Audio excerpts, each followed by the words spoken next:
J'ai rencontré Brigitte à Bangabola, au Zaïre, dans la région Équateur, où nous étions venus visiter l'hôpital Saint-Joseph.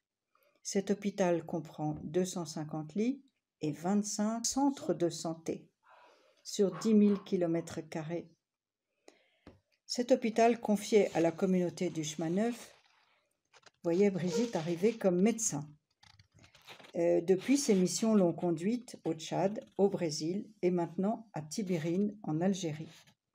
La communauté du chemin neuf a reçu cette mission 20 ans après le décès brutal des 7 moines cisterciens pendant les années noires en Algérie, 7 parmi 200 000 Algériens environ.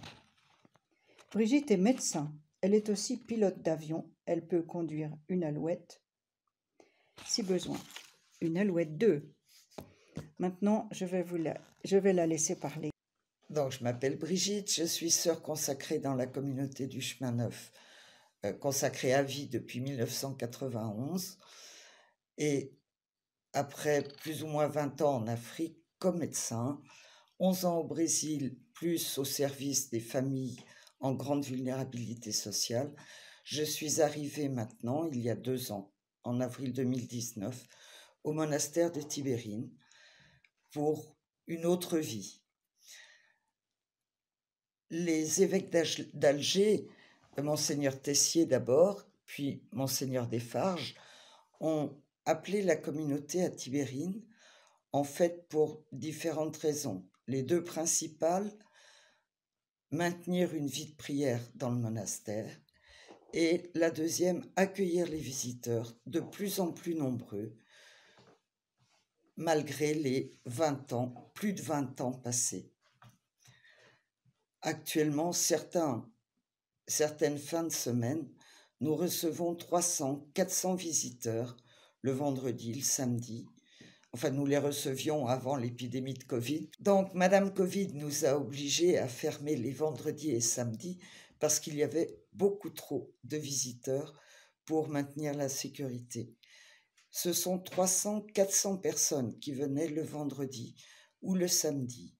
Alors, un certain nombre, surtout les plus jeunes, plus pour le tourisme ou pour faire des photos parce que l'endroit est magnifique, mais beaucoup aussi parce qu'ils venaient pour un petit peu comprendre ce qui s'était passé, comprendre comment aujourd'hui des chrétiens vivant sur place se souviennent des événements ou veulent rappeler les événements et ont envie, pour beaucoup, de demander pardon. Ils pleurent quand on les accompagne jusqu'au cimetière et on sent en fait qu'il faut aussi passer à autre chose, mais d'abord que ce soit pour eux un lieu où il est possible d'entendre les mots de pardon, de réconciliation, de vie ensemble, et pas seulement chrétiens musulmans, parce que, comme Guylaine l'a dit, il y a eu aussi 200 000 Algériens qui sont morts pendant ces 10 années noires. Comme le dit aussi Christian de Chergé dans son testament, bien sûr, ils risquent leur vie, mais que leur vie n'a pas plus d'importance que tant d'anonymes qui sont morts dans l'indifférence. Et il pensait à tous ces attentats qui ont ravagé l'Algérie pendant 10 ans. Je crois aussi, les musulmans qui viennent nous voir, pour beaucoup, c'est la première fois qu'ils mettent les pieds dans un lieu chrétien. Et ils viennent un peu timides, un peu inquiets, ne sachant pas bien ce qu'on va leur dire, si on va essayer de les convertir. Et ils arrivent avec quelquefois un sourire un peu crispé. Et puis, au fur et à mesure de la visite, donc on leur parle de ce que c'est que la vie des moines, qu'on leur parle de la façon dont ils ont choisi ensemble, à l'unanimité, de rester malgré les risques qu'ils connaissaient, qui se rapprochaient de plus en plus, par amour pour l'Algérie, par amour pour Dieu, d'abord, puisqu'ils avaient consacré à Dieu leur vie en ce lieu, donc c'était important pour eux d'aller jusqu'au bout de leurs vœux. Et quand on arrive au cimetière, qu'on leur dit, vous savez, les familles des moines viennent, et elles nous disent toutes la même chose. Elles nous disent, mais dites-leur bien que dans notre cœur, il n'y a pas de ressentiment, il n'y a pas de haine, il n'y a pas de désir de vengeance. Ils avaient choisi de donner leur vie à Dieu et à l'Algérie. Eh bien, nous ne pouvons que la donner avec eux. Et je crois que c'est important de réfléchir à tout ça à travers le testament de Christian de Chergé. Christian de Chergé, il est venu en Algérie et il a choisi ce monastère déjà par amour de l'Algérie, puisque c'est là qu'il avait rencontré les premiers musulmans quand il est tout enfant. Mais surtout pour ce qu'il dit des relations à l'islam et de ses relations à lui en particulier, mais de tous. Et il a différents petits passages. D'abord, ma vie n'a pas de plus de prix qu'une autre. Elle n'en a pas moins non plus.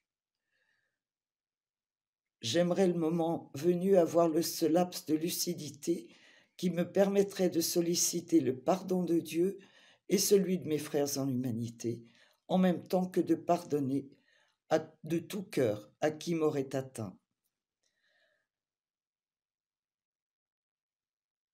C'est trop cher payer ce qu'on appellera peut-être la grâce du martyr que de la devoir à un Algérien quel qu'il soit, surtout s'il dit agir en fidélité à ce qu'il croit être l'islam. Et ça, je crois que c'est important, parce qu'on a trop tendance à confondre islam, et comme le dit aussi Christian de Chergé, je sais aussi les caricatures de l'islam qu'encourage un certain islamisme.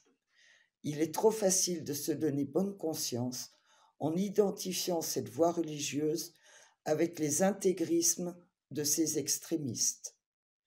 L'Algérie et l'islam, pour moi, c'est autre chose, c'est un corps et une âme.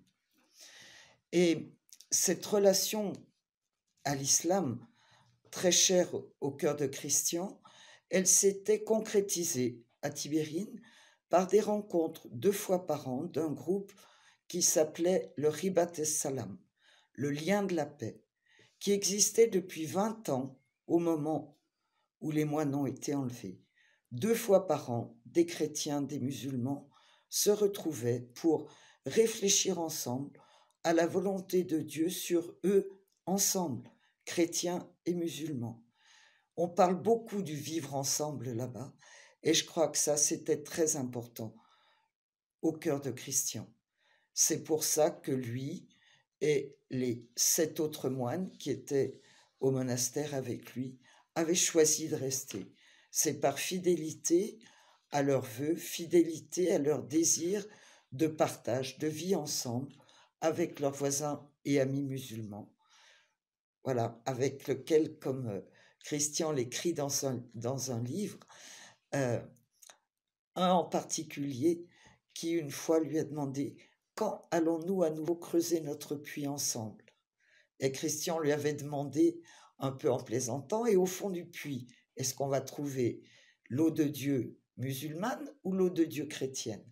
Et l'autre lui avait reproché « Tu sais bien que ça sera l'eau de Dieu tout court. » Voilà, donc je crois que nous, notre rôle aujourd'hui, c'est d'essayer d'expliquer ça, d'expliquer ce désir de la vie ensemble, d'expliquer ce désir de pardon, de réconciliation, et qu'on peut le faire tous ensemble.